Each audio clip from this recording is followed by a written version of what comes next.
Then ಆಲಿಸುವ ಕೌಶಲ್ಯ sir. ನಾಯಕತ್ವ ಸಂಬಂಧಗಳನ್ನು ಬೆಳೆಸುವ ಕೌಶಲ್ಯ. ಆಲ್ಮೇಲ್ ಗುಂಪಿನೊಂದಿಗೆ ಭಾಗವಹಿಸುವ ಕೌಶಲ್ಯ ಇರ್ಬೇಕು ಸರ್. ದೆನ್ ಮಾತನಾಡುವ ಕೌಶಲ್ಯ ಸರ್. ಮತ್ತು ಗುಂಪಿನಲ್ಲಿ ಒಂದು ಹೊಂದಾಣಿಕೆ ನಿರ್ಮಿಸುವ ಕೌಶಲ್ಯ ಇರ್ಬೇಕ್ರಿ ಸರ್. ನಾಯಕತ್ವ ಕೌಶಲ್ಯ ದೆನ್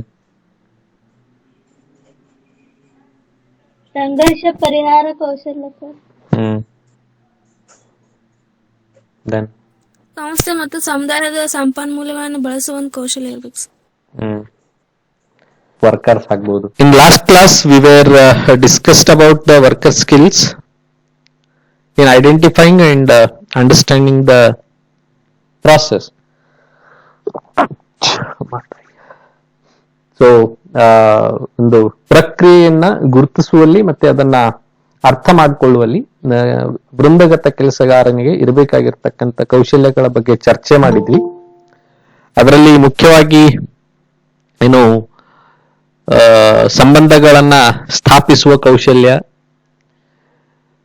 ಗುಂಪಿನಲ್ಲಿ ಇರ್ತಕ್ಕಂಥ ಪರಿಸ್ಥಿತಿಯನ್ನು ಸುಧಾರಣೆ ಮಾಡತಕ್ಕಂಥ ಕೌಶಲ್ಯ, ಕಾರ್ಯಕ್ರಮ ಅಭಿವೃದ್ಧಿಯ ಕೌಶಲ್ಯ, ಮೌಲ್ಯಮಾಪನದ ಕೌಶಲ್ಯ, ಇದೆಲ್ಲದರ ಬಗ್ಗೆ ನೋಡಿದ್ವಿ. ಅದರ ಜೊತೆಗೆ I hope we have been discussed about the bond, ಬಂಧ ಅಂದ್ರೆ ಏನು ಅಂತಕ್ಕಂಥದ್ರ ಬಗ್ಗೆ ಚರ್ಚೆ ಮಾಡಿದ್ವಿ. ಹಾಗೆ ಉಪಗುಂಪುಗಳು, ಸಬ್ ಗ್ರೂಪ್ಸ್ ಅಂದ್ರೆ ಏನು ಅಂತಕ್ಕಂಥದ್ರ ಬಗ್ಗೆನೂ ಕೂಡ ಚರ್ಚೆ ಮಾಡಿದ್ವಿ. ದೆನ್ ಪಾತ್ರಗಳು ಏನಿರಬೇಕು ಅಂತಕ್ಕಂಥದ್ರ ಬಗ್ಗೆ ಕೂಡ ಚರ್ಚೆ ಮಾಡಿದ್ವಿ. ಸೊ ಇವತ್ತು in today's class we are going to discuss about the leadership, ನಾಯಕನ ಕುರಿತು ನಾವಿವತ್ತು ಚರ್ಚೆ ಮಾಡಲಿಕ್ಕೆ ಹೊರಟಿದ್ದೀವಿ.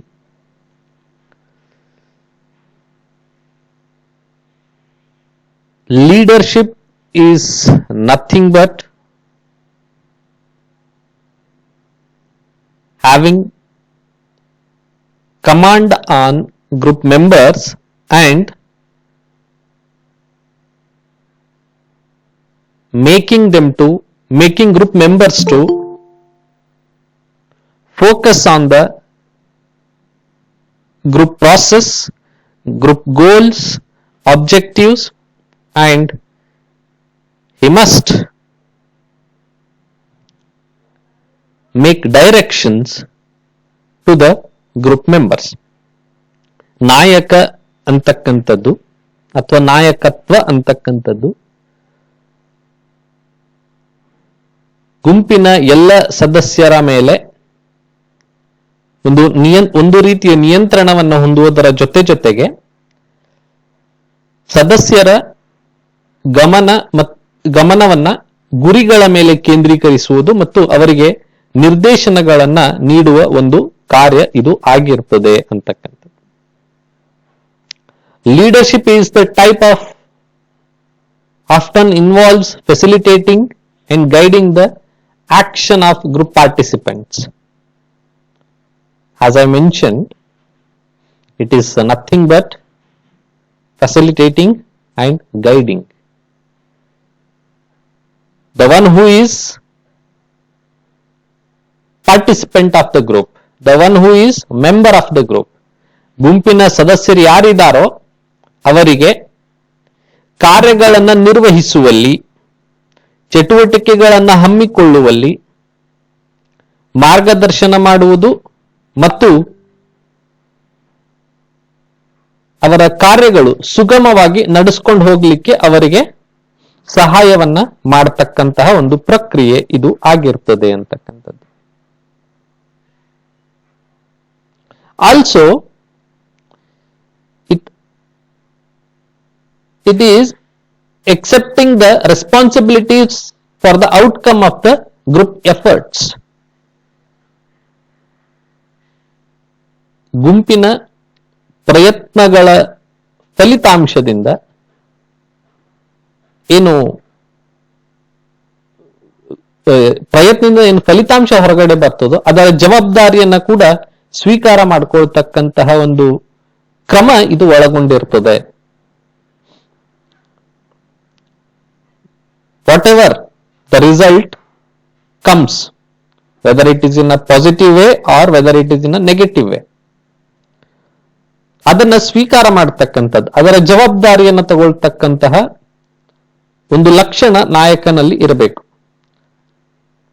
ಇಟ್ ಮೀನ್ಸ್ ಸೋತ್ರೆ he should not blame on team members, he must take the responsibilities, that is called leadership. ಈಗೆಲ್ಲ ನಾವು ನೋಡ್ತೀವಿ, ಒಬ್ಬ ನಾಯಕ ಹೇಗಿರ್ತಾನೆ ಅಂತಂದ್ರೆ ತಾನು ತನ್ನ ಪಾರ್ಟಿನೋ ತನ್ನ ಗುಂಪೋ ತನ್ನ ಪಕ್ಷ ಸೋತಿತ್ತು ಅಂತಂದ್ರೆ usually people blame group members. ನಂದು ಟೀಮ್ ಸರಿ ಇರ್ಲಿಲ್ರಿ, ಟೀಮ್ ಸರಿ ಇದ್ರೆ ಏನೋ ಮಾಡಬಹುದಾಗಿತ್ತು. Why? The person is not having abilities only can blame the group members. ಯಾರ ಹತ್ರ ಸಾಮರ್ಥ್ಯಗಳಿಲ್ವೋ ಅವನು ಮಾತ್ರ ತನ್ನ ಗುಂಪಿನ ಸದಸ್ಯರಿಗೆ ಬೈತಕ್ಕಂತ ಕೆಲಸವನ್ನ ಮಾಡ್ತಾನೆ, ಅವನು ಮಾತ್ರ ತನ್ನ ಗುಂಪಿನ ಸದಸ್ಯರನ್ನ ನಿಂದನೆ ಮಾಡತಕ್ಕಂತ ಕೆಲಸವನ್ನ ಮಾಡ್ತಾನೆ ಅಂತಕ್ಕಂಥದ್ದು. In social group work one finds and encourages emergence of leaders from within the group. ಈ ವೃಂದಗತ ಸಮಾಜ ಕಾರ್ಯದಲ್ಲಿ ನಾವು ಮುಖ್ಯವಾಗಿ ಯಾರು ತನ್ನ ಸದಸ್ಯನನ್ನ ತಮ್ಮ ಇತರ ಸದಸ್ಯರನ್ನ ಹುರಿದುಂಬಿಸ್ತಕ್ಕಂಥ ಕೆಲಸವನ್ನ ಮಾಡ್ತಾರೋ, ಯಾರು ತಮ್ಮ ಇತರ ಸದಸ್ಯರಿಗೆ ಪ್ರೇರಣೆಯನ್ನ ಕೊಡತಕ್ಕಂಥ ಕೆಲಸವನ್ನ ಮಾಡ್ತಾರೋ ಅವರೆಲ್ಲರಿಗೂ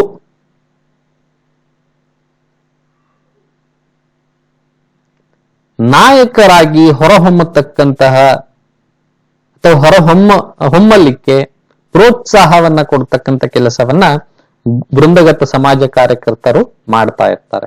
A group leader must be responsible for not only participating in the group and ensuring that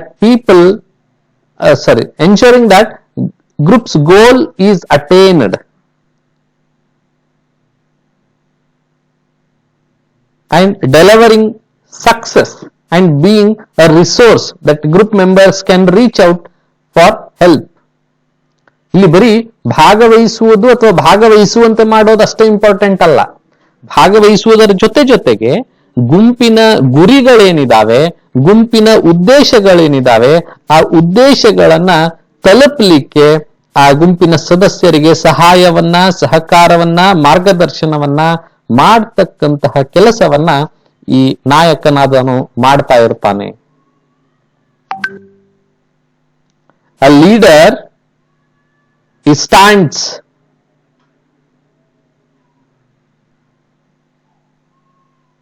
on who leads other. ನಾಯಕ ಅಂತಕ್ಕಂಥ ಪದ ಎದುರ ಮೇಲೆ ನಿಂತಿದೆ ಅಂತಂದ್ರೆ ಯಾರು ಇತರರನ್ನ ಮುನ್ನಡೆಸ್ತಾನೋ, ಯಾರು ಇತರರನ್ನ ತನ್ನ ಜೊತೆಗೆ ಕರ್ಕೊಂಡು ಹೋಗ್ತಾನೋ ಅವನನ್ನ ಮಾತ್ರ ನಾಯಕ ಅಂತ ಕರೀಲಿಕ್ಕೆ ಆಗ್ತದೆ. ತಾನೊಬ್ಬನೇ ಮುಂದೆ ಹೋಗೋದಲ್ಲ, ಎಲ್ಲರನ್ನ ಮುಂದೆ ಹಾಕಿ ಅವ್ರ ಹಿಂದೆ ತಾನು ಹೋಗ್ತಕ್ಕಂಥದ್ದು, ಅದು ನಾಯಕನ ಜವಾಬ್ದಾರಿ. ಎಲ್ಲರನ್ನ ಜೊತೆಗೆ ಕರ್ಕೊಂಡು ಹೋಗ್ತಕ್ಕಂಥದ್ದು ಅದು ನಾಯಕನ ಜವಾಬ್ದಾರಿ. He or she should have a vision, commitment and drive to achieve the goal of the group. ಯಾರು ನಾಯಕನಾಗಿರ್ತಾನೆ ಅವನಾಗಿರಬಹುದು ಅಥವಾ ಅವಳಾಗಿರಬಹುದು, ಗುಂಪಿನ ಗುರಿಯನ್ನ ಸಾಧಿಸಲು ದೃಷ್ಟಿಕೋನ, ಬದ್ಧತೆ ಮತ್ತು ಚಾಲನೆಯನ್ನ ಹೊಂದಿರಬೇಕು. ಅಂದ್ರೆ they must be involved, they must be participated and they must be taken the responsibilities so that they can achieve, they can motivate see ಲೀಡರೇ ಯಾವುದು ಕೆಲಸ ಮಾಡಲ್ಲ ಅಂತಂದ್ರೆ ಪಾರ್ಟಿಸಿಪೆಂಟ್ಸ್ ಗ್ರೂಪ್ ಮೆಂಬರ್ಸ್ ಮಾಡ್ತಾರಾ? No. Always people observes others. Learning theory ಏನಿರುತ್ತೆ Albert Bandura ಅವ್ರದ್ದು.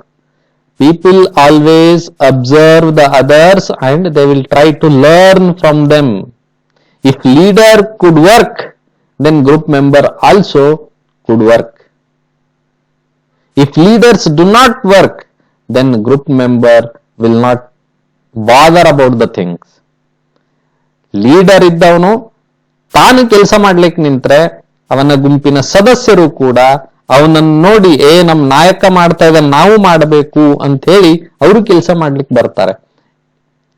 ಹೊರತಾಗಿ ನಾಯಕನೇ ಕೆಲಸ ನೀವು ಅದು ಕೆಲಸ ಮಾಡ್ರೋ ಇದ್ ಕೆಲಸ ಮಾಡ್ರೋ ನಾ ಕುಂದಿರ್ತೀನಿ ಅಂತ ಹೇಳಿ ಕುಂತ್ರೆ ಸದಸ್ಯರು ಇರ್ತಕ್ಕಂಥವ್ರು ಅವನೇ ಮಾಡಲಾಗಿ ನಮ್ಗೆ ಯಾಕೆ ಬೇಕೋ ಬಾ ಏನಾರೆ ಮಾಡಿ ಹೋಗ್ಬಿಡೋದು ಅನ್ನೋ ಒಂದು ಪರಿಕಲ್ಪನೆ ಅಥವಾ ಒಂದು ಆಲೋಚನೆ ಸದಸ್ಯರಲ್ಲಿ ಹುಟ್ಕೊಳ್ತಕ್ಕಂಥ ಸಾಧ್ಯತೆಗಳು ಬಹಳಷ್ಟಿರ್ತದೆ. ಈಗ ನಿಮಗೆ ಏನೋ ಒಂದು ಅಸೈನ್ಮೆಂಟ್ ಅನ್ನ ಕೊಟ್ಟು ನಾವು ಫೀಲ್ಡ್ ಕರ್ಕೊಂಡು ಹೋದ್ವಿ ಅಂತ ಇಟ್ಕೊಳ್ಳಿ. ನೀವೆಲ್ಲರೂ ಕಮಿಟ್ ಆಗಿ ಮಾಡ್ತೀರಾ? ನೋ, ನೀವು ಮಾಡಲ್ಲ. ನಿಮ್ ಫ್ರೆಂಡ್ಸ್ ಕೇಳ್ತಾರೆ, ಸರ್ ಬೈತಾರ ನೋಡು, ಮೇಡಮ್ ಬೈತಾರ ನೋಡು ಮಾಡ್ಬೇಕು ಅಂತಂದ್ರೆ ಅವ್ರೆಲ್ಲೋ ಹೋಗಿ ನಿಂತಾರೆ, ಬಾ ಸುಮ್ನೆ ನಿನ್ ಮಾಡೋದ ಇನ್ನು ಮಾಡೋದಿದ್ರೆ ಮಾಡ, ನಾ ಹೆಂಗ್ ಮಾಡ್ಬೇಕಂತ ತೋರಿಸ್ತೇನೆ ಅಂತ ಏನೇನೋ ಮಾಡಿ ಆ ಅಸೈನ್ಮೆಂಟ್ ಅನ್ನ ತಂದು ಕೊಟ್ಟಿರ್ತಾರೆ. The leader must motivate and inspire confidence in the members of the group. See, by doing work, he motivates them. ಅವರಿಗೆ ಪ್ರೇರಣೆಯನ್ನ ಕೊಡಬೇಕು, ಅವರಿಗೆ ಸ್ಫೂರ್ತಿಯನ್ನ ಕೊಡಬೇಕು, ಅವರಲ್ಲಿ ಆತ್ಮವಿಶ್ವಾಸವನ್ನ ತುಂಬಬೇಕು. ಅದು ನಾಯಕನ ಜವಾಬ್ದಾರಿ. ಸದಸ್ಯರಿಗೆ ಒಂದು ನಂಬಿಕೆ ಬರಬೇಕು. ಏನು ಅಂತಂದ್ರೆ, yes this leader will take us to the end of our life. ನಮ್ಮ ಜೀವನದ ಕೊನೆಯ ಘಟ್ಟಕ್ಕೆ ತಗೊಂಡು ಹೋಗ್ತಾನೆ ಅಂತಕ್ಕಂಥ ನಂಬಿಕೆ ಅವರಿಗೆ ಬರಬೇಕು. ಅಂದಾಗ ಮಾತ್ರ he or she will be called as a leader. ಅವನು ಅಥವಾ ಅವಳನ್ನ ನಾಯಕ ಅಂತೇಳಿ ಅವಾಗ ಮಾತ್ರ ಕರೀಲಿಕ್ಕೆ ಆಗ್ತದೆ. ಸುಮ್ನೆ ಎಲ್ಲರನ್ನ ಲೀಡರ್ ಅಂತೇಳಿ ಕರೆದು ನಾವು ಏನೋ ಸಾಧಿಸಿ ಬಿಡ್ತೀವಿ ಅಂತಂದ್ರೆ ಆಗ್ಲಿಕ್ಕಿಲ್ಲ. The leader must be flexible, adaptable and should be capable to face all types of situation, including setbacks, challenges, failures, in calm and composed manner. See, ಯಾವುದೇ ಸನ್ನಿವೇಶಗಳಿರ್ಲಿ, ಎಂಥದ್ದೇ ಕಠಿಣ ಪರಿಸ್ಥಿತಿಗಳಿರ್ಲಿ, ಎಂಥದ್ದೇ ಸವಾಲುಗಳಿರ್ಲಿ, ಎಂಥದ್ದೇ ವೈಫಲ್ಯಗಳಿರ್ಲಿ, ಇವೆಲ್ಲವುಗಳನ್ನ ಶಾಂತ ಮತ್ತು ಸಮಯೋಚಿತ ರೀತಿಯಲ್ಲಿ ಎದುರಿಸ್ತಕ್ಕಂಥ ಸಾಮರ್ಥ್ಯವನ್ನ ಒಬ್ಬ ನಾಯಕ ಹೊಂದಿರಬೇಕು. ಈ ಶಾಂತ ಮತ್ತು ಸಮಯೋಚಿತ ಕೌಶಲ್ಯಗಳು ಹೊಂದಿಲ್ಲ ಅಂತಂದ್ರೆ ಅವರಿಗೆ ನಾಯಕ ಅಂತೇಳಿ ಕರೀಲಿಕ್ಕೆ ಸಾಧ್ಯ ಆಗಲ್ಲ. ಅದಕ್ಕೋಸ್ಕರ be frank, B committed, B enthusiastic, should be in calm and composed manner. ನಮ್ಮ ಇಡೀ ವ್ಯಕ್ತಿತ್ವ,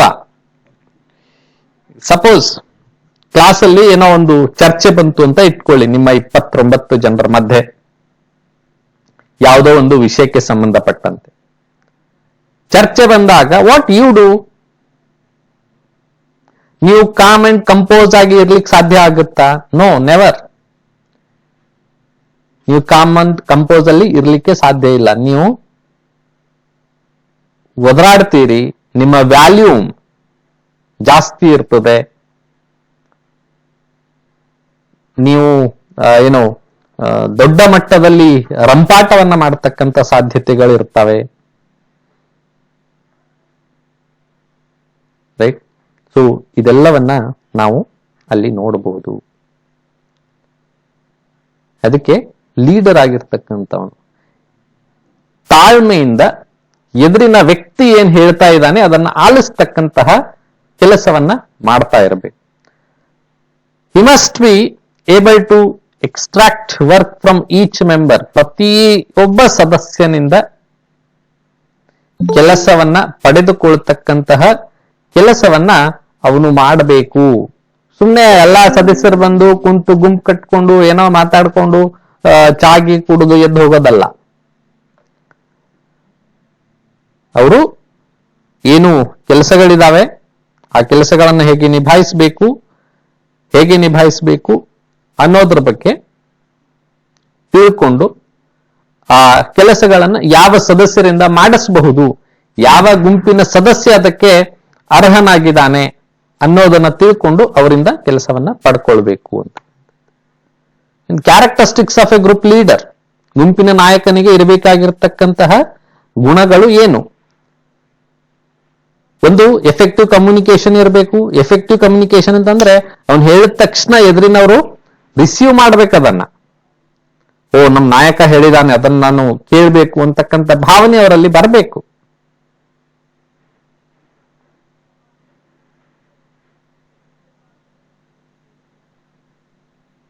ಹಾಗೆ ಮೋಟಿವೇಶನ್, ಪ್ರೇರಣೆಯನ್ನ ಕೊಡಬೇಕು. ಯಾವುದಕ್ಕೆ? ಕೆಲಸವನ್ನ ಮಾಡಲಿಕ್ಕೆ, ಭಾಗವಹಿಸಲಿಕ್ಕೆ ಅವರಿಗೆ ಪ್ರೇರೇಪಣೆಯನ್ನ ಕೊಡ್ತಾ ಇರಬೇಕು. ಹಾಗೆ ಪ್ರಾಪರ್ ಪ್ಲಾನಿಂಗ್, ಸರಿಯಾದ ಯೋಜನೆಗಳನ್ನ ಹಾಕೊಳ್ತಾ ಇರಬೇಕು.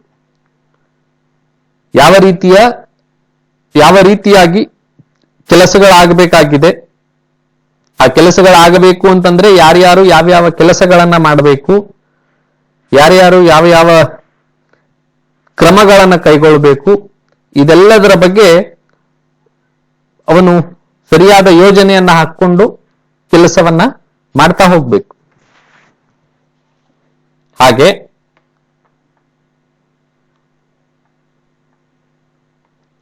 ಕನ್ಸಿಸ್ಟೆನ್ಸಿ, ಸ್ಥಿರತೆ ಇರಬೇಕು. ಕ್ಲಿಪ್ ಪರ್ಸನಾಲಿಟಿ ಅಂತೀವಿ ನಾವು. ಕ್ಲಿಪ್ ಪರ್ಸನಾಲಿಟಿ ಇರಬಾರ್ದು. ಯಾವುದೇ ಒಬ್ಬ ನಾಯಕನ ವ್ಯಕ್ತಿತ್ವ ಹೇಗಿರ್ಬೇಕು ಅಂತಂದ್ರೆ ಈ ಕಡೆ ಒಂದು ಆ ಕಡೆ ಒಂದು, ಅಥವಾ ಈಗ ಹೇಳಿದ್ದೊಂದು ಇನ್ನೊಂದು ಸ್ವಲ್ಪತ್ತಿಗೆ ಡಿಸಿಷನ್ ಅನ್ನ ಚೇಂಜ್ ಮಾಡೋದು, ಇದ್ಯಾವುದು ಇರಬಾರ್ದು. Consistency, it should be should not flip on his tongue,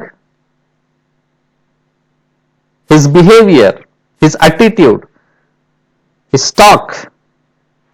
ಅವರು ಯಾವತ್ತೂ ಕೂಡ ತಮ್ಮ ಮಾತುಗಳಿಗೆ, ತಮ್ಮ ವರ್ತನೆಗಳಲ್ಲಿ, ತಮ್ಮ ನಡತೆಗಳಲ್ಲಿ ಬದಲಾವಣೆಯನ್ನ ತೋರಿಸಬಾರದು. ಏನ್ ಮಾತಾಡಿದ್ರೋ ಅದಕ್ಕೆ ತಕ್ಕ ಹಾಗೆ ನಡ್ಕೊಳ್ತಕ್ಕಂಥ ಕೆಲಸವನ್ನ ಮಾಡಬೇಕು. ಫರ್ಮ್ ಐಡೆಂಟಿಟಿ, ದೃಢವಾದ ಗುರುತು. ನಾಯಕನಿಗೆ ಒಂದು ಫರ್ಮ್ ಐಡೆಂಟಿಟಿ ಇದೆ. ಆ ಐಡೆಂಟಿಟಿನ ಉಳಿಸ್ಕೊಂಡು ಬರಬೇಕು. For example, Rahul Gandhi, Narendra Modi, they have their own identities. Swami Vivekananda, APJ Abdul Kalam, Atal Bihari Vajpayee, identity ಇದೆ ಅವರಿಗೆ. ಆ ಐಡೆಂಟಿಟಿ ಇಲ್ದೇನೆ ಅವರನ್ನ ಆ ನಾಯಕನ ಸ್ಥಾನಕ್ಕೆ ಕೂರಿಸಿರ್ತಕ್ಕಂಥ ಕೆಲಸವನ್ನ ಯಾರು ಮಾಡಿಲ್ಲ. ಮಹಾತ್ಮ ಗಾಂಧೀಜಿ, ಬಾಬಾ ಸಾಹೇಬ್ ಅಂಬೇಡ್ಕರ್, ಸಾವಿತ್ರಿಬಾಯಿ ಫುಲೆ, ಜ್ಯೋತಿರಾವ್ ಫುಲೆ, ಆತ್ಮಾರಾಮ್ ಪಾಂಡೋರಂಗ್, ಬಾಬಾ Amte, these all leaders have their own capabilities, these leaders have their own identities. firm identity ಇದೆ ಅವರಿಗೆ. ಈ ವ್ಯಕ್ತಿ ಸಂವಿಧಾನವನ್ನ ಬರೀಲಿಕ್ಕೆ ಬಾಬಾ ಸಾಹೇಬ್ರಿಗೆ ಕೊಟ್ಟಾಗ ಯಾಕೆ ಕೊಟ್ಟಿದ್ರು? he was having his own identity. ಅವರಿಗೊಂದು ದೃಢವಾದ ಗುರುತಿತ್ತು. ಎಸ್, ಈ ವ್ಯಕ್ತಿ ಮಾಡ್ತಾನೆ, ಬರೀತಾನೆ ಅಂತಕ್ಕಂಥ ಒಂದು ಆತ್ಮವಿಶ್ವಾಸ ಇತ್ತು. ಅದಕ್ಕೆ ಅವರಿಗೆ ಕಾನ್ಸ್ಟಿಟ್ಯೂಷನ್ ಅನ್ನ ಬರೀಲಿಕ್ಕೆ ಕೊಟ್ರು. ಮಹಾತ್ಮ ಗಾಂಧೀಜಿಗೆ ಬಾಪು ಅಂದು ಸ್ವತಂತ್ರ ಹೋರಾಟದಲ್ಲಿ ಮುಂಚೂಣಿಯಲ್ಲಿ ನಿಲ್ಲಿಸಿದ್ರು. ಯಾಕೆ ಅಂತಂದ್ರೆ ಆ ವ್ಯಕ್ತಿ ಏನೆಲ್ಲ ಮಾಡಿದ್ರು ಕೂಡ ultimately he does for nation ಅಂತಕ್ಕಂಥ ಒಂದು ಬಿಲೀವ್ ಇತ್ತು. ಅಹಿಂಸಾ ಮಾರ್ಗವನ್ನ ಹಿಡ್ಕೊಂಡು ದೇಶವನ್ನ ಉದ್ಧಾರ ಮಾಡ್ತೀನಿ, ಸ್ವತಂತ್ರವನ್ನ ಕೊಡಿಸ್ತೀನಿ ಅಂತಕ್ಕಂತಹ ಒಂದು ದೃಢವಾದ ಒಂದು ಸಂಕಲ್ಪವನ್ನ ಅವರು ಹೊಂದಿದ್ರು. ಅದಕ್ಕೋಸ್ಕರ ಅವರನ್ನ ನಾವು ನಾಯಕರಂತ ಹೇಳಿ ಎಕ್ಸೆಪ್ಟ್ ಮಾಡ್ಕೊಂಡ್ವಿ. ಸ್ವಾಮಿ ವಿವೇಕಾನಂದರು ಇವತ್ತು ಎಷ್ಟೋ ದೇಶಗಳನ್ನ ಪೂಜೆ ಮಾಡ್ತಕ್ಕಂತ ಒಬ್ಬ ವ್ಯಕ್ತಿ. ಅವತ್ತು ಅವ್ರು ಏನಾದ್ರೂ ಹೋಗಿ ಮಾತಾಡಿದ್ದಿಲ್ಲ ಅಥವಾ ಅವರ ಐಡೆಂಟಿಟಿಯನ್ನ ತೋರಿಸಿದ್ದಿಲ್ಲ ಅಂತಂದ್ರೆ ಇವತ್ತು ಯಾರು ಅವರನ್ನ ಗುರುತಿಸ್ತಾ ಇದ್ರು? ಯಾರು ಅವ್ರ ಬಗ್ಗೆ ಮಾತಾಡ್ತಾ ಇದ್ರು? No one. ರೈಟ್? ಸೊ ಆ ಫರ್ಮ್ ಐಡೆಂಟಿಟಿಯನ್ನ ನಾವು ಗುರುತಿಸ್ಕೊಳ್ಬೇಕು. ಪ್ರತಿಯೊಬ್ಬ ವ್ಯಕ್ತಿಯಲ್ಲೂ ಇರ್ತದೆ ಒಂದು ಐಡೆಂಟಿಟಿ ಅನ್ನೋದು, ಒಂದು ಗುರುತು ಅನ್ನೋದು. ನಿಮ್ಮಲ್ಲೂ ಇದೆ, ನನ್ನಲ್ಲೂ ಇದೆ, ಇನ್ನೊಬ್ಬರಲ್ಲೂ ಇದೆ, ಮತ್ತೊಬ್ಬರಲ್ಲೂ ಇದೆ. But we need to identify. ನಾವು ಗುರುತಿಸ್ಕೋಬೇಕು. What I can do. See, I can work for drug addicted children. It is my identity. Someone in your group, they may work for women rights, women empowerment. It is their identity. Someone is good in organizing the community. It is their identity. ಸಮುದಾಯಗಳನ್ನ ಸಂಘಟನೆ ಮಾಡೋದು, ಮಹಿಳಾ ಸಬಲೀಕರಣವನ್ನ ಮಾಡೋದು, ಕಿಶೋರಿಯರ ಸಬಲೀಕರಣವನ್ನ ಮಾಡೋದು. Someone is good at youth empowerment, ಯುವಕರ ಸಬಲೀಕರಣವನ್ನ ಮಾಡೋದು. ಇದೆಲ್ಲವೂ ಅವರವರ ಐಡೆಂಟಿಟಿಗಳು. ನಿಮ್ಮಲ್ಲಿ ಯಾವ ಐಡೆಂಟಿಟಿ ಇದೆ ಅನ್ನೋದನ್ನ ಗುರುತಿಸುವ ಮೂಲಕ ನೀವು ಮುಂದೆ ಹೋಗ್ತಕ್ಕಂಥದ್ದೇನಿದೆಯಲ್ಲ, ಅದು ಬಹಳ ಇಂಪಾರ್ಟೆಂಟ್ ಆಗ್ತದೆ. ಅದು ಒಬ್ಬ ನಾಯಕನಿಗೆ ಇರಬೇಕು. ಅಂಡ್ ಕಾನ್ಫಿಡೆನ್ಸ್, ಆತ್ಮವಿಶ್ವಾಸ. ಯಾವಾಗ ಆತ್ಮವಿಶ್ವಾಸ ಬೆಳೀತದೆ? When a person is having good knowledge, command on a particular subjects. ವಿಷಯಗಳ ಮೇಲೆ ಸಂಪೂರ್ಣವಾದ ಹಿಡಿತ, ನಿಯಂತ್ರಣ, ಜ್ಞಾನ ಇರ್ತದೋ ಅವಾಗ ಮಾತ್ರ ಅವನಲ್ಲಿ ಆತ್ಮವಿಶ್ವಾಸ ಇರಲಿಕ್ಕೆ ಸಾಧ್ಯ. ಸೊ ಆ ಆತ್ಮವಿಶ್ವಾಸವನ್ನ ನಾವು ಬೆಳೆಸ್ಕೋಬೇಕು. ನಾನೊಂದು ಪಾಯಿಂಟ್ ಹೇಳ್ತಾ ಇದ್ದೀನಿ ಅಂತಂದ್ರೆ ಆ ಪಾಯಿಂಟ್ಗೆ ನಾನು ಬದ್ಧನಾಗಿರ್ಬೇಕು.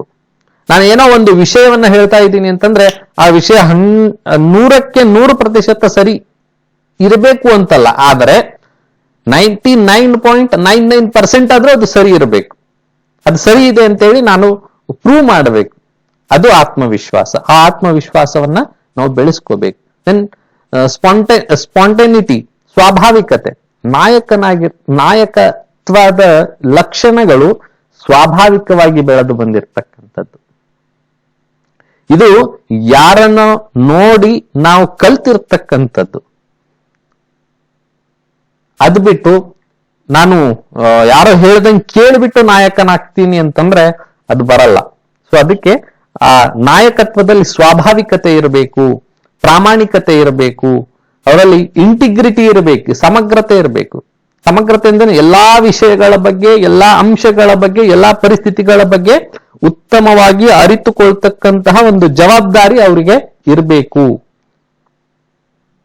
ಟ್ರಸ್ಟ್, ನಂಬಿಕೆ. ಪ್ರತಿಯೊಬ್ಬ ಸದಸ್ಯ ಅವರನ್ನ ಗುರುತಿಸಬೇಕು, ನಂಬಬೇಕು. ಅವರವರಿಗೆ ಅವರವರದೇ ಲಕ್ಷಣಗಳ ಮೂಲಕ ಅವರು ನಂಬಿಕೆಯನ್ನು ಗಳಿಸ್ಕೊಳ್ತಕ್ಕಂತಹ ಕಾರ್ಯವನ್ನ ಇವತ್ತು ಪ್ರತಿಯೊಬ್ಬರು ಮಾಡ್ತಾ ಇದ್ದಾರೆ. ನಿಮ್ಮ 28 ಜನರಲ್ಲಿ ಒಬ್ಬರೇನೋ ಹೋಗಿದ್ದಾರೆ ಅಂತ ಅನಿಸ್ತದೆ. 28 ಜನರಲ್ಲಿ ನಿಮ್ಮನ್ನ ನೀವು ಅನಲೈಸ್ ಮಾಡಿ ನೋಡ್ಕೊಳ್ಳಿ. ನಿಮಗೆ ಎಲ್ರು ಎಷ್ಟು ನಂಬುತ್ತಾರೆ, ನಿಮ್ಮಲ್ಲಿ ಆತ್ಮವಿಶ್ವಾಸ ಎಲ್ಲಿದೆ, ನಿಮ್ಮ ಫರ್ಮ್ ಐಡೆಂಟಿಟಿ ಎಲ್ಲಿದೆ, ನಿಮ್ಮಲ್ಲಿ ಕನ್ಸಿಸ್ಟೆನ್ಸಿ ಎಷ್ಟಿದೆ, ನಿಮ್ಮಲ್ಲಿ ಮೋಟಿವೇಶನ್ ಲೆವೆಲ್ ಎಷ್ಟಿದೆ, ನಿಮ್ಮಲ್ಲಿ ಎಫೆಕ್ಟಿವ್ ಕಮ್ಯುನಿಕೇಶನ್ ಸ್ಕಿಲ್ ಎಷ್ಟಿದೆ, ಸ್ಪಾಂಟೇನಿಟಿ ಎಷ್ಟಿದೆ. You assess yourself. You can become a leader. ನೀವು ಕೂಡ ಒಬ್ಬ ನಾಯಕರಾಗ್ಲಿಕ್ಕೆ ಅರ್ಹರಾಗಿದ್ದೀರಿ. ಆ ನಾಯಕ ಒಂದು ನಂಬಿಕೆಯನ್ನ ಗಳಿಸ್ಕೊಳ್ತಕ್ಕಂಥ ಕೆಲಸವನ್ನ ನಾವು ಮಾಡಬೇಕು. ಆಮೇಲೆ ಹ್ಯೂಮರ್, ಸೆನ್ಸ್ ಆಫ್ ಹ್ಯೂಮರ್ ಅಂತೀವಿ ನಾವು. ಹಾಸ್ಯ.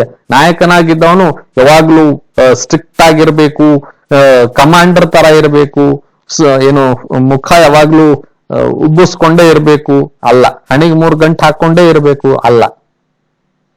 ನಾಯಕನಾಗಿರ್ತಕ್ಕಂಥವನು ಸಂದರ್ಭಕ್ಕೆ ತಕ್ಕ ಹಾಗೆ ಜೋಕ್ಸ್ ಗಳನ್ನ ಕ್ರಿಯೇಟ್ ಮಾಡಬೇಕು. ನಾಯಕನು ಸಂದರ್ಭಕ್ಕೆ ತಕ್ಕ ಹಾಗೆ, ಸನ್ನಿವೇಶಕ್ಕೆ ತಕ್ಕ ಹಾಗೆ ಹಾಸ್ಯಗಳನ್ನ ಮಾಡಬೇಕು.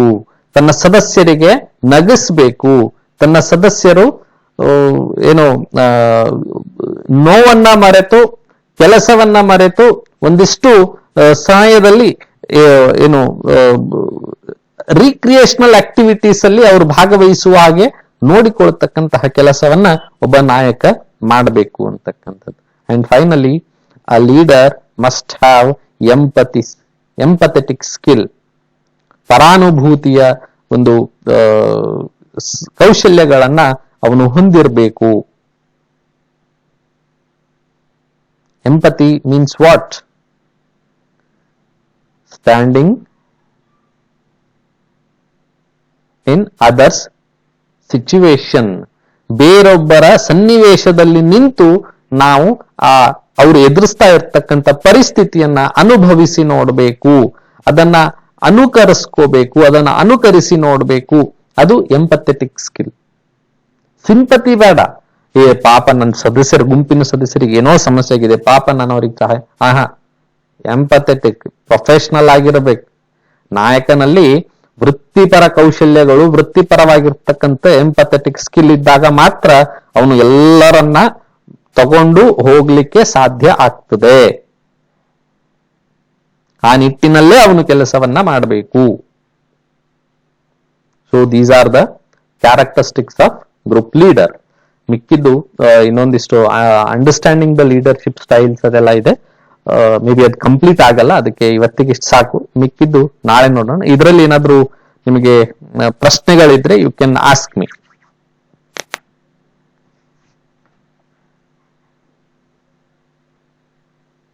ಸರ್ ಎಂಪತಿಗೆ ಒಂದು ಎಕ್ಸಾಂಪಲ್ ಕೊಡಿ ಸರ್.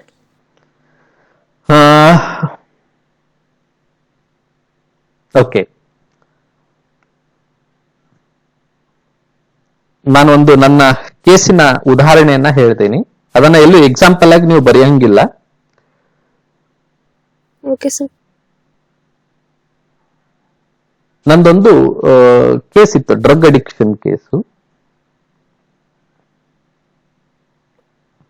ಡ್ರಗ್ ಅಡಿಕ್ಷನ್ ಜೊತೆಗೆ he was involved in other activities too. Other activities ಅಂತಂದ್ರೆ ಒಂದು ಹೆಣ್ಣನ್ನ ಮೋಸ ಮಾಡಿರ್ತಕ್ಕಂಥದ್ದು, ಹೆಣ್ಣಿನ ಜೀವನದ ಜೊತೆಗೆ ಆಟ ಆಡಿರ್ತಕ್ಕಂಥದ್ದು, ಇದು ಕೂಡ ಅಲ್ಲಿ ಇತ್ತು. ತಂದೆ ತಾಯಿಯನ್ನ ಮೋಸ ಮಾಡಿರ್ತಕ್ಕಂಥದ್ದು ಇತ್ತು. ತಂದೆ ತಾಯಿಯ ಭಾವನೆಗಳ ಜೊತೆಗೆ ಆಟ ಆಡಿರ್ತಕ್ಕಂಥದ್ದು ಇತ್ತು. ತಂದೆ ತಾಯಿಗಳಿಗೆ ಸುಳ್ಳು ಹೇಳಿರ್ತಕ್ಕಂಥದ್ದು ಇತ್ತು. ಈ ಕಡೆ ಆ ಹೆಣ್ಣು ಮಗುವಿಗೂ ಕೂಡ ಸುಳ್ಳು ಹೇಳಿರ್ತಕ್ಕಂಥದ್ದು ಇತ್ತು. ಎಲ್ಲವೂ ಇತ್ತು. ಸೊ ಇದೆಲ್ಲದರ ಜೊತೆಗೆ ಮಾದಕ ವ್ಯಸನ. ಅದು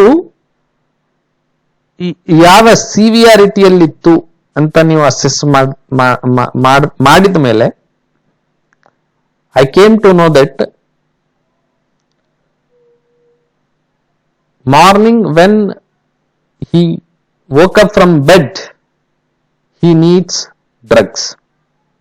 ಬೆಳಿಗ್ಗೆ ಎದ್ದ ತಕ್ಷಣ, ಹಾಸಿಗೆಯಿಂದ ಎದ್ದ ತಕ್ಷಣನೇ ಆ ವ್ಯಕ್ತಿಗೆ ಮಾದಕ ವಸ್ತುಗಳು ಬೇಕು. ಅದು ಗಾಂಜಾ ಇರಬಹುದು ಅಥವಾ ಏನು ಡ್ರಿಂಕ್ಸ್ ಇರಬಹುದು.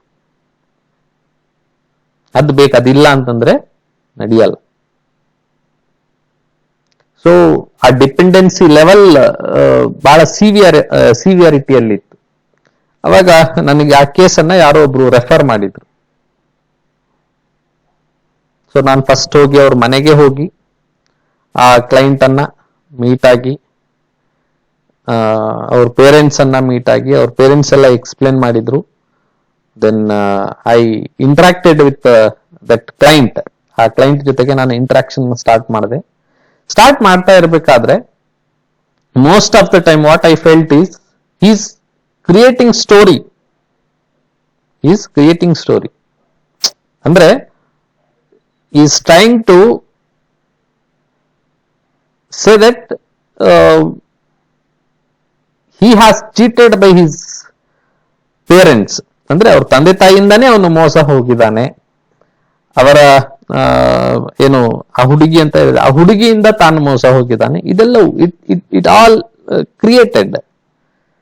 Story. Then what I did, ಒಂದು 8ರಿಂದ 10 ಸೆಷನ್ಸ್ಗಳು ಆಗುವವರೆಗೂ I was very quiet. I was just listening him and his parents and I was interacting with him. I was trying to get answer to my questions. ನನ್ನ ಪ್ರಶ್ನೆಗಳಿಗೆ ಉತ್ತರಗಳನ್ನ ಪಡ್ಕೊಳ್ತಕ್ಕಂತಹ ಪ್ರಯತ್ನವನ್ನ ನಾನು ಮಾಡ್ತಾ ಇದ್ದೆ. ಅದಕ್ಕೆ ಹೊರತಾಗಿ ನಾನು ಬೇರೆ ಏನೂ ಮಾಡ್ತಾ ಇರಲಿಲ್ಲ. Ultimately what I felt after this session, 9ನೇ ಸೆಷನ್ ಮುಗಿದ ತಕ್ಷಣ what I felt is I need to understand him and his feelings ಅಂತಕ್ಕಂಥದ್ದು ನನಗೆ ಬಂತು. Then I started to imagine it myself. ನನ್ನನ್ನ ನಾನು ಇಮ್ಯಾಜಿನ್ ಮಾಡ್ಕೊಳ್ಳಿಕ್ಕೆ ಸ್ಟಾರ್ಟ್ ಮಾಡಿದೆ. ಏನು, ನಾನು ಆ ಕ್ಲೈಂಟಿನ ಸ್ಥಾನದಲ್ಲಿದ್ದೇನೆ, ಆ ಕ್ಲೈಂಟಿನ ಸ್ಥಾನದಲ್ಲಿದ್ದೇನೆ. ಆ ಸ್ಥಾನದಲ್ಲಿದ್ದು ನಾನು ಅವನ ತಂದೆ ತಾಯಿಗೆ ಮಗನಾಗಿ ಏನೆಲ್ಲ ಮಾಡಬಹುದು, ಮತ್ತೆ ಏನೆಲ್ಲ ಸುಳ್ಳುಗಳನ್ನ ನಾನು ಅವ್ರಿಗೆ ಹೇಳಿದ್ದೀನಿ, ಆ ಸುಳ್ಳನ್ನ ಅವ್ರಿಗೆ ಹೇಗೆ ನಂಬಿಸಿದ್ದೀನಿ, ಮತ್ತೆ ಅವರು ನನ್ನನ್ನ ಹೇಗೆ ಇಂಟ್ರಾಕ್ಟ್ ಮಾಡ್ತಾರೆ, ಇದನ್ನ ಫಸ್ಟ್ ನಾನು ಅನುಕರಿಸ್ಕೊಂಡು ನೋಡಿದೆ. Then I try to interact with his girlfriend too. ಆಕೆಯ ಜೊತೆಗೆ ಇಂಟ್ರಾಕ್ಟ್ ಮಾಡಿ, ಅಂದ್ರೆ ನಾನು ಫೇಸ್ ಟು ಫೇಸ್ ಅಲ್ಲ, ನಾನು ಅವನ ಸ್ಥಾನದಲ್ಲಿ ನಿಂತು ಆಕೆಯನ್ನ ಇಂಟ್ರಾಕ್ಟ್ ಮಾಡಿ, ಆಕೆಯ ಭಾವನೆಗಳನ್ನ, ಆಕೆಯ ಜೊತೆಗೆ ಅವನು ಏನೆಲ್ಲ ಇಂಟ್ರಾಕ್ಷನ್ ಗಳನ್ನ ಮಾಡಿದ್ದಾನೆ, ಆಕೆಗೆ ಏನೆಲ್ಲ ಸುಳ್ಳುಗಳನ್ನ ಹೇಳಿದ್ದಾನೆ, ಆಕೆಯಿಂದ ಏನೆಲ್ಲ ಆಶ್ವಾಸನೆಗಳನ್ನ ಇವನು ಪಡ್ಕೊಂಡಿದ್ದಾನೆ, ಮತ್ತೆ ಆಕೆಯನ್ನ ಹೇಗೆ ಇವನು ಬಳಕೆ ಮಾಡ್ಕೊಂಡಿದ್ದಾನೆ, ಇದೆಲ್ಲವನ್ನ ಎಂಪತಿಯಲ್ಲಿ ನಾನು ಅವನ ಸ್ಥಾನದಲ್ಲಿ ನಿಂತು ಇದೆಲ್ಲವನ್ನ ಫಸ್ಟ್ ಅನುಕರಣೆ ಮಾಡಿಕೊಂಡು ಇಮ್ಯಾಜಿನೇಷನ್ ಮಾಡಿಕೊಂಡು ನಾನು ನೋಡಿದೆ. Then I felt seriously this client is need a cognitive and behavior modification therapy, cognitive restructure therapy and behavior modification therapy. ಈ ಎರಡು ಈ ಕ್ಲೈಂಟಿಗೆ ಬೇಕು ಅನ್ನೋದು ನನಗೆ ರಿಯಲೈಸ್ ಆಯ್ತು. Then what I did is ಆ ಥೆರಪಿಗಳನ್ನ ಅಪ್ಲೈ ಮಾಡಿ again the same process before doing applying those therapy, ನಾ ಏನೆಲ್ಲ ಕ್ರಿಯೆಗಳನ್ನ ಮಾಡಿದ್ನೋ ಅದೆಲ್ಲವನ್ನ ಮತ್ತೆ ನಾನು ಆ ಎಲ್ಲ ಪ್ರಶ್ನೆಗಳನ್ನ ಮತ್ತೆ ನಾನು ಮರು ಕೇಳಲಿಕ್ಕೆ ಪ್ರಾರಂಭ ಮಾಡಿದಾಗ, ಆ ಥೆರಪಿಗಳನ್ನ ಅಪ್ಲೈ ಮಾಡಿ ಬಿಹೇವಿಯರ್ ಅನ್ನ ಮಾಡಿಫಿಕೇಶನ್ ಮಾಡ್ಲಿಕ್ಕೆ ಏನಿಲ್ಲ ಅಂತಂದ್ರು ನನಗೆ ಮತ್ತೆ 10 ಸೆಷನ್ಸ್ಗಳು ತಗೊಂಡು, ಅಂದ್ರೆ 25ನೇ ಸೆಷನ್ನಿಗೆ ನನಗೆ ಆ ವ್ಯಕ್ತಿ, ನನ್ನ ಅರ್ಥಿ ನನಗೆ ಸತ್ಯವನ್ನ ಹೇಳಲಿಕ್ಕೆ ಪ್ರಾರಂಭ ಮಾಡ್ದ. ಅದು ನಾನು ಕಂಪೇರ್ ಮಾಡಿ ನೋಡಿದೆ. ನಾನು ಎಂಪತಿಯಲ್ಲಿ ಅವನ ಸ್ಥಾನದಲ್ಲಿ ನಿಂತು ಏನೆಲ್ಲ ಆಲೋಚನೆಗಳನ್ನ ಮಾಡಿದ್ನೋ ಅದಕ್ಕೂ ಮತ್ತೆ ಅವನು ಈಗ ಏನ್ ಹೇಳ್ತಾ ಇದ್ದಾನೋ ಅದಕ್ಕೆ ಕಂಪೇರ್ ಮಾಡಿ ನೋಡಿದೆ. ಅದರಲ್ಲಿ 80% ಸಿಮಿಲಾರಿಟೀಸ್ ಇತ್ತು.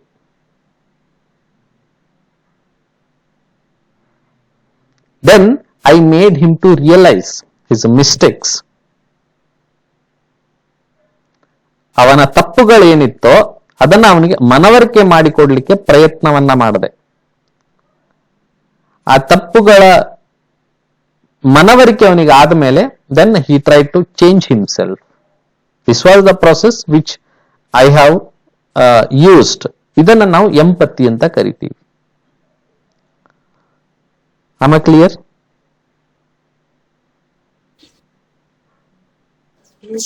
ಹಾ ಸರ್. ಬೇರೆ ಏನಾದ್ರು ಪ್ರಶ್ನೆಗಳು?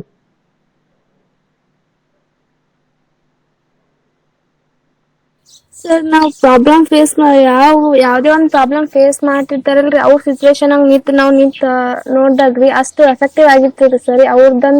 ಅವ್ರ ಜನಾಗ್ ನಾವ್ ನಿಂತ್ಕೊಂಡಾಕ ನಮ್ಗೆಲ್ಲಾ ಅಂಡರ್ಸ್ಟ್ಯಾಂಡ್ ಆಗ್ತದ್ರಿ. ಅಷ್ಟು ಎಫೆಕ್ಟಿವ್ ಆಗ್ತದ ಇಲ್ಲ ಆಗಲ್ಲ ಅನಿಸ್ತದ್ರಿ. ಒಂದ್ಸಲ ಟ್ರೈ ಮಾಡಿ ನೋಡ್ರಿ. ಫಾರ್ ಎಕ್ಸಾಂಪಲ್, ಈಗ ನಿಮ್ ಮನೆಯಲ್ಲೇ ಈ ಥೆರಪಿಯನ್ನ ನೀವು ಅಪ್ಲೈ ಮಾಡಿ ನೋಡ್ರಿ. ನೀವೇನ್ ಮಾಡ್ರಿ, ಸಮಸ್ಯೆ ಬೇಡ ನಮಗೆ, ನಿಮ್ಮ ತಂದೆಯ ಸ್ಥಾನದಲ್ಲಿ ನಿಂತು ಅಥವಾ ನಿಮ್ಮ ತಾಯಿಯ ಸ್ಥಾನದಲ್ಲಿ ನಿಂತು what all performances has been done by my father as a father ಅನ್ನೋದನ್ನ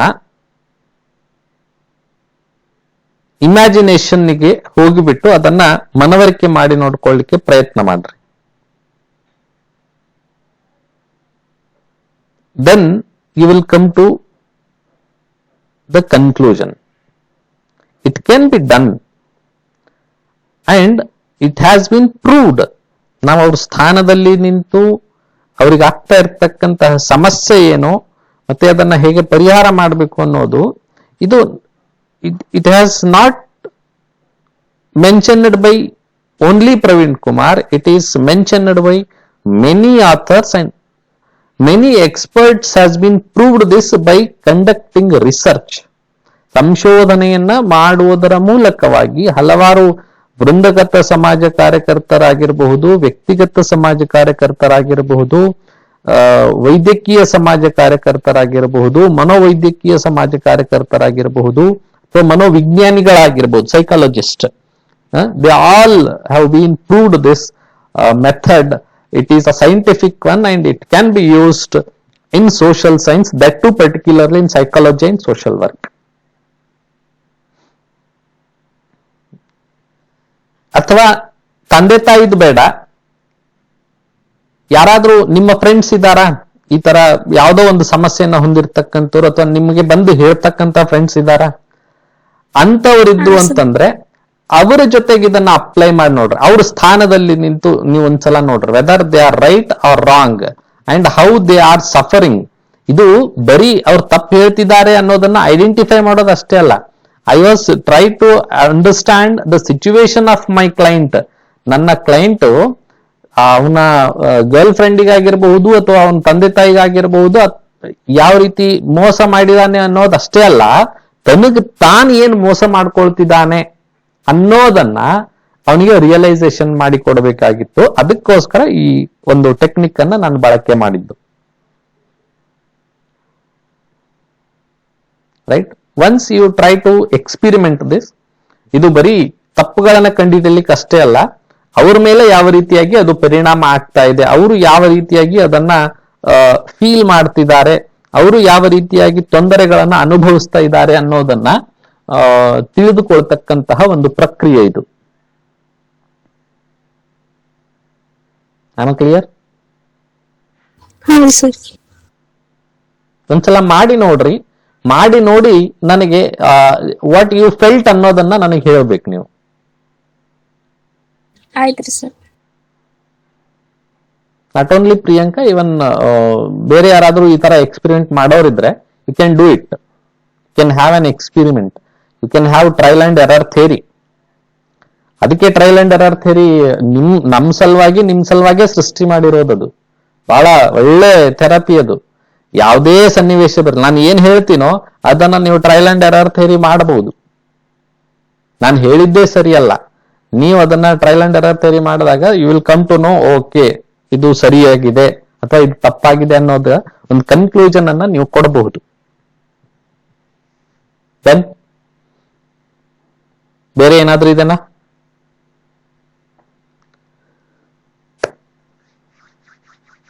Okay, then I hope there is no questions. So I will stop here and tomorrow we will meet with further discussions. Thank you.